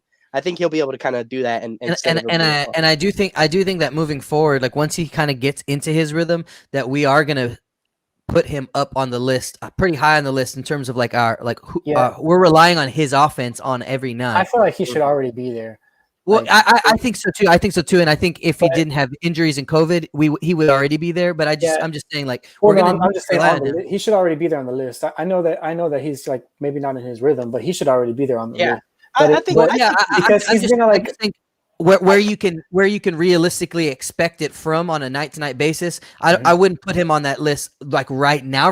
Yeah. Like you know what I'm saying? But yeah. Because he's been like making me mad sometimes. He's like, instead of shooting the ball, I'm just like, maybe because he's been missing, right? He's been missing a couple shots, blah, blah, blah.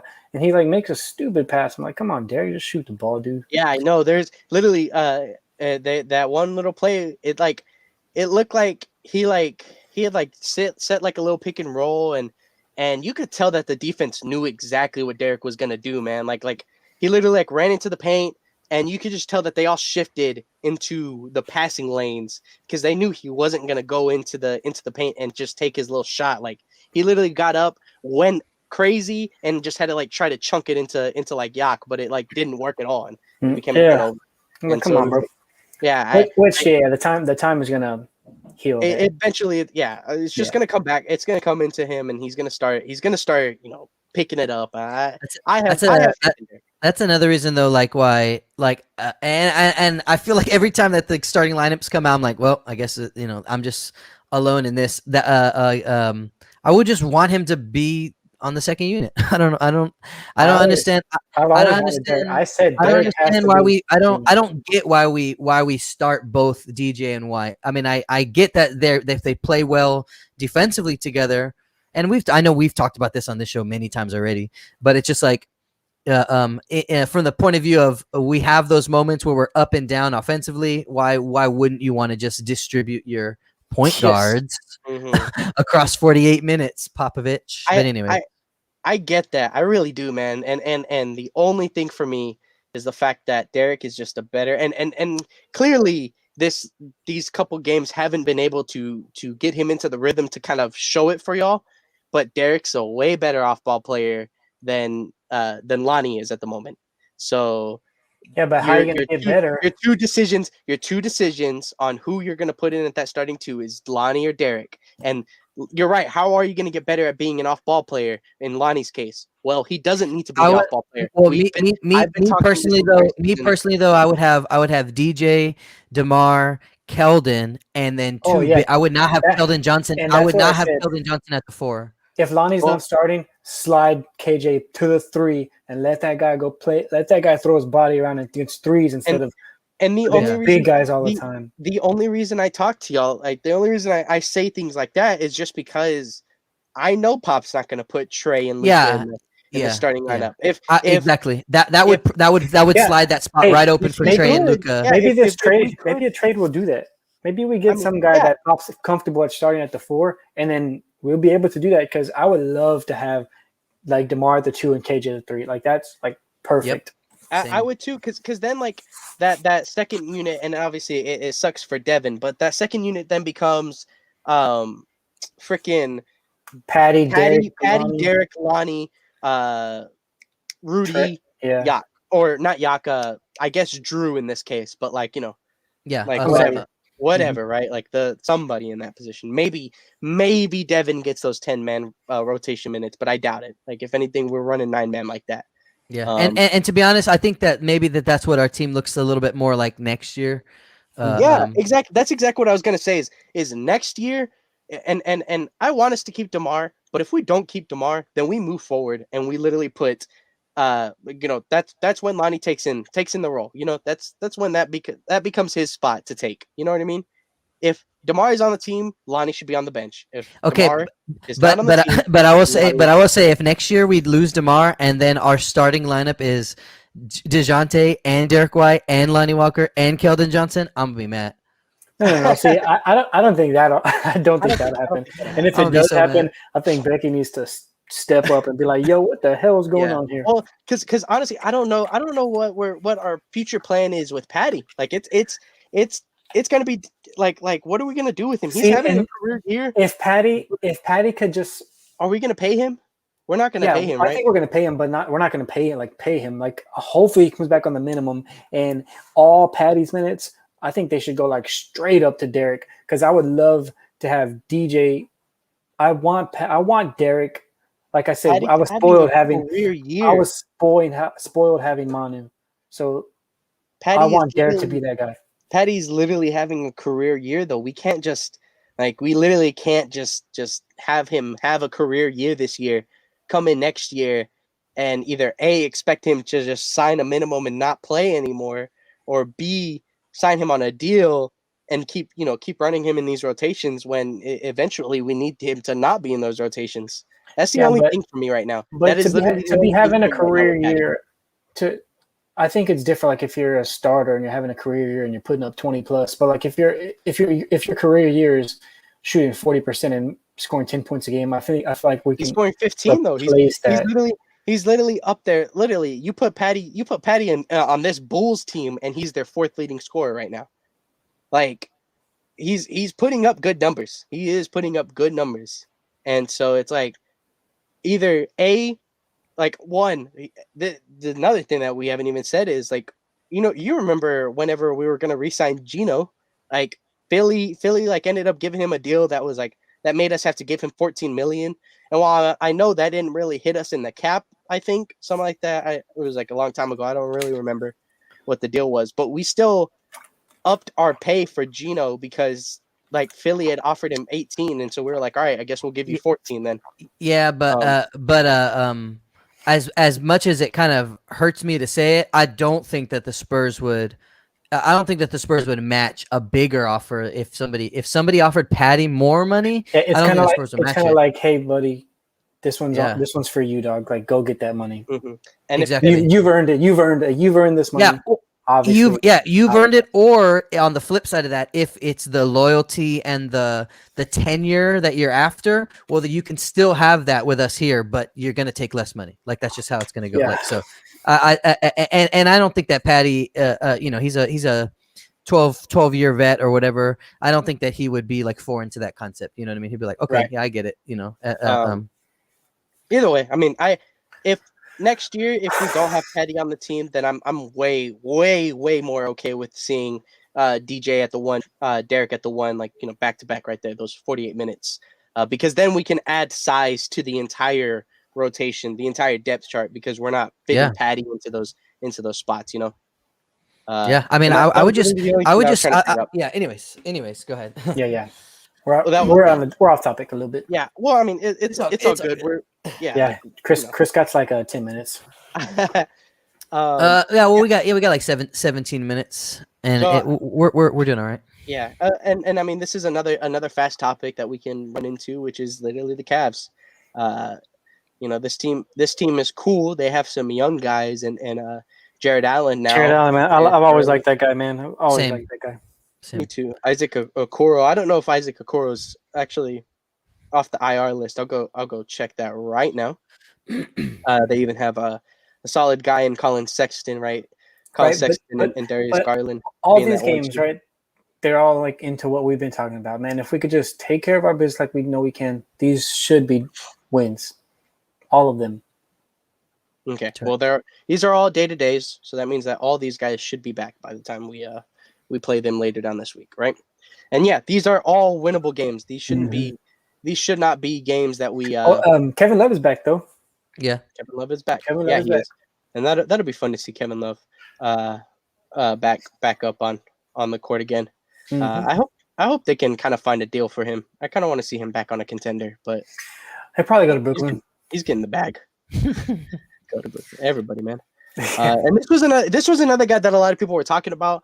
The only reason why I would not want to trade for Larry Nance Jr. is because of his size.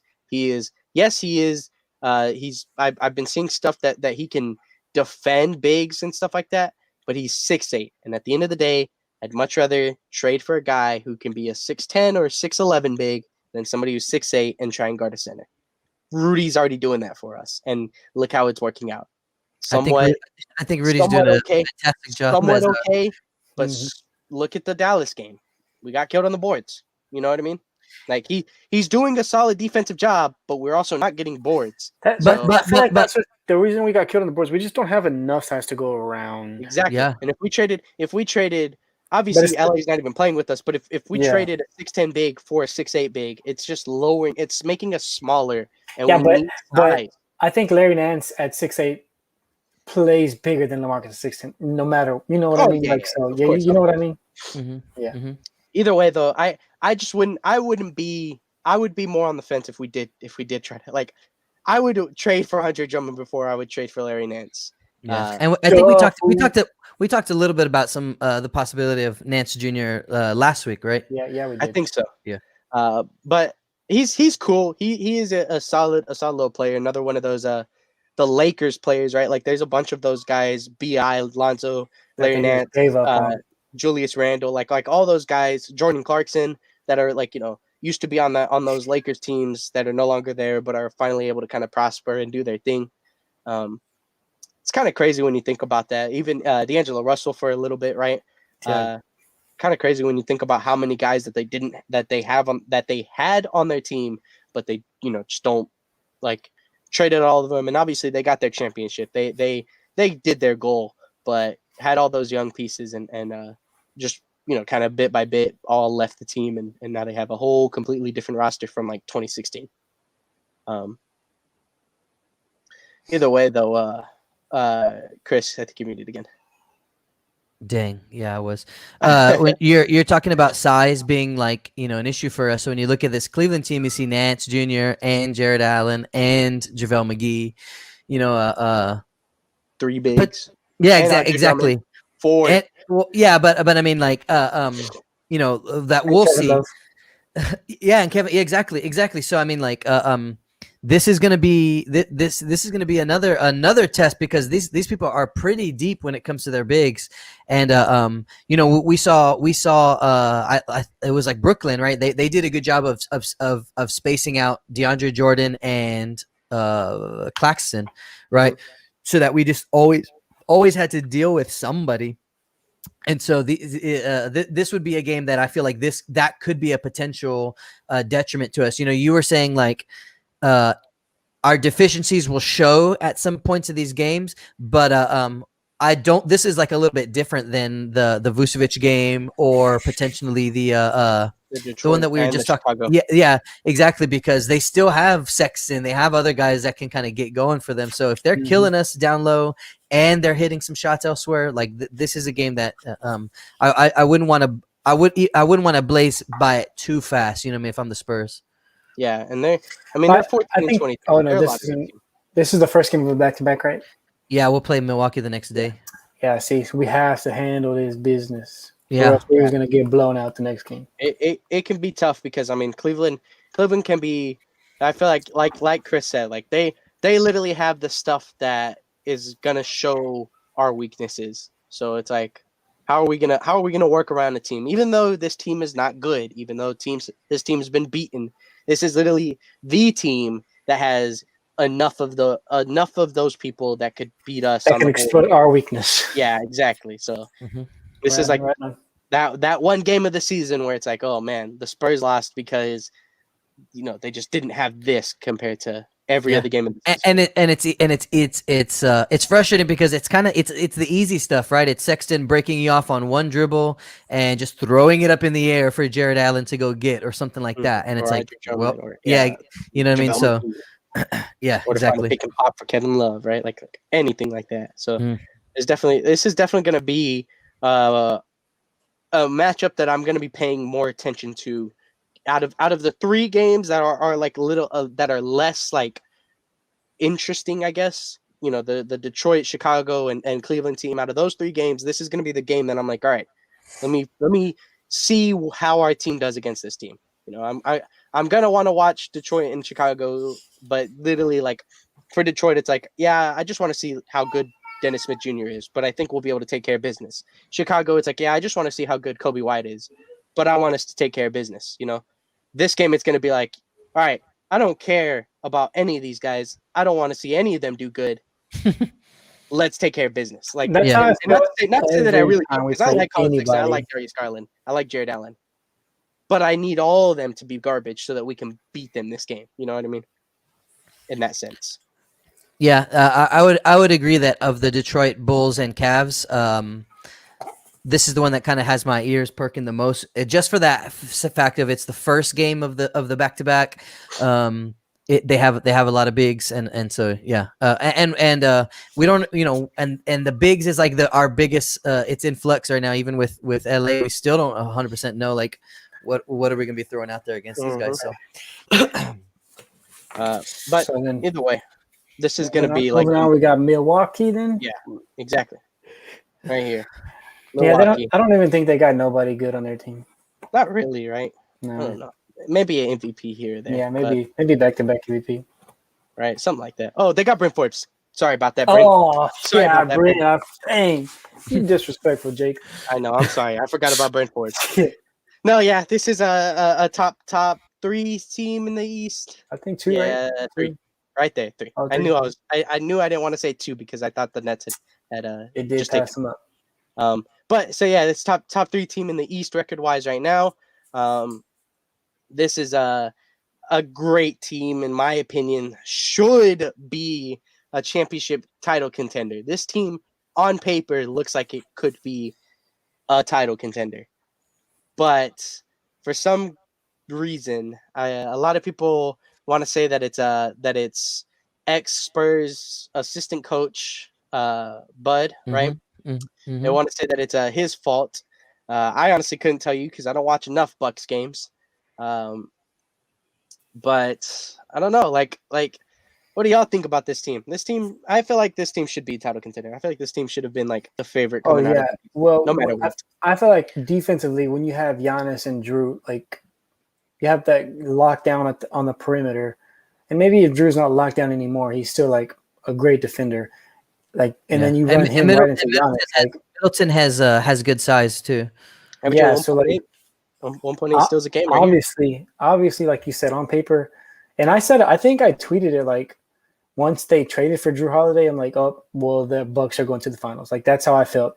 And then obviously that was before Brooklyn, and I think that was and now there was another trade in the East. What I don't know maybe what I'm thinking. What of, are the big trades? Yeah, I couldn't tell you. I know obviously, but I know it was before. Or maybe I think that was before everybody signed in Brooklyn. I think they got Drew before they got everybody. Brooklyn did, but I think that I still think that they could go to the finals. I think that they could beat Philly. I do, and the only thing is right, Brooklyn. Like you don't know what you're gonna get. Like you don't know. I think that this team, on paper that team is crazy, right? On paper, the Brooklyn team is crazy. You're talking about paper teams, but we'll see. We'll see about this Bucks team.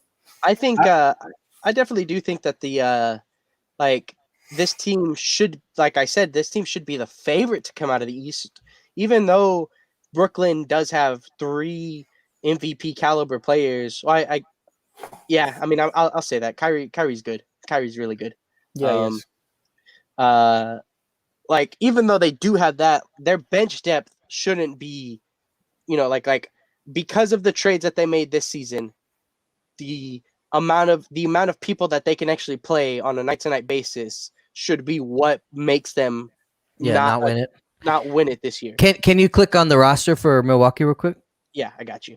Whereas a team like them, a team like Milwaukee, who has Drew Holiday, Chris Middleton, Giannis,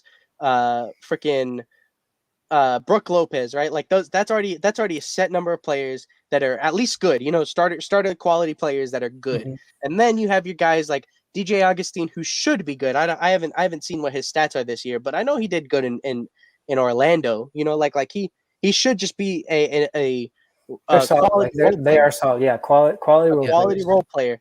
Obviously, Torrey Craig. I like him too. Torrey Craig, even the what's his name? And I don't even know if he plays, but I know that he killed it. I think it's Wilson, right? The big man Wilson.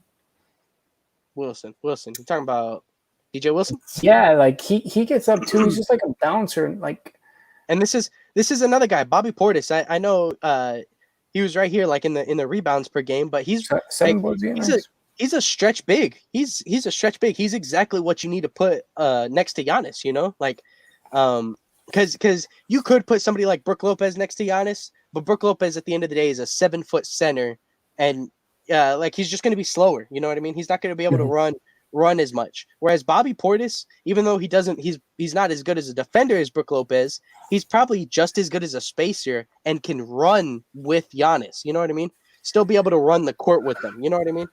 So it's like he fits what they need to do. And I've seen stuff saying that people should really just start running Giannis at the center. And I honestly agree with that. Like people gave him comparisons to Shaq. Well, by all means, that's how I felt about Ben Simmons. I feel like he should have been a power forward since he came in the league. Then they won't talk about him. Ben Simmons. Ben Simmons is the guy who can pass the rock around though. He needs. Yeah, I know, but if you have a good point guard with another point guard playing the power forward, like that's a dub. Yeah, I get what you mean there. I do get what you mean, but I don't know. I Yeah, but I don't know. I don't know because like, I so still see that. If Ben Simmons is running the point guard, and this is way off topic, but if Ben Simmons is Yeah. running the point guard, like who else are you saying they should get somebody else to run the ball? No, I think that they should like Actually, look at what happened in the bubble. Look at what happened. You saw what happened in the bubble. They tried running that with Shake Milton at the point guard, and it didn't work. It like well they're they didn't have Ben Simmons. Like yeah. you're just giving it to Joel Embiid. Hey, run down the floor, throw it to Joel Embiid. But like because Joel Embiid's a spacer, so I mean if you want to switch, I feel like you could switch.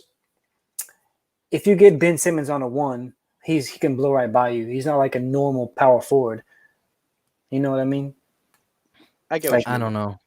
I I don't would be know. I have great. to ask you. I have to think about it later because I'm a little confused with that one. But It's I would still lean towards him being the point guard of a team instead of him being the power forward of a team. Yeah. all right. But anyways, yeah. But but for Milwaukee, yeah, this is definitely the closer of the week, huh? Like Mhm. our goal is to take momentum. advantage, do the things that we need to do to get these wins because this is going to be probably the toughest win to come by for the week, and but I mean we've been That talking guy, right? and wanting to have Because of Brent Forbes. yeah, so this will be a good another test. This will definitely be a good test to see a benchmark of where do we stand now, at this moment, looking forward to going into March and April and stuff like that. So are there anything else that you guys want to add specifically about the Milwaukee game? No, I know just, we honestly kind of had a blast through Hope it. we could keep him outside. Hope we could keep Giannis outside. I would much rather him take jumpers all night than be throwing it down on our dudes. Yeah, and we got to make sure that we're not. This is a game that we need. We need Yak to not get in foul trouble, because we just need Giannis to be able to have to guess or to second guess a couple times when he's going in on those long stride drives to the basket. If we can have Yak standing there waiting on him a little bit, that would help us out. Yep. Mhm. As much as I'd love to see that, I'm expecting a 50 drop on us. Like it's Giannis. We don't have unless we trade for a big within this week and get him on the rotations by this game. I don't see it happening. Like I see him tearing us up. Like Yeah. I don't really see any other way about it. My objective would literally be if Giannis drops 50 on us, make sure everybody else goes less than double Doesn't digits. score and we win. Yeah. Yeah. Exactly. All right. Well, yeah. We got about like 2 more minutes before I got to head out. But what would be your path to victory? Josh mentioned keeping Giannis out of the paint.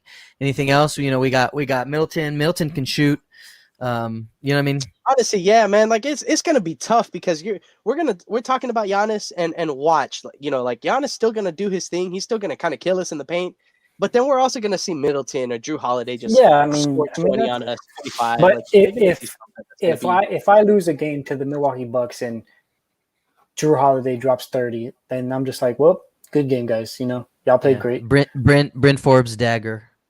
Yeah, oh my god, I don't want that. Yeah. If he Lou Dort's us, I'll be pissed off, man. If we play that good and then it comes down to like a Bryn 3, oh my god. Nah, Yeah. I wouldn't be that mad. So what would y'all say? What would y'all say for the week? We're going undefeated.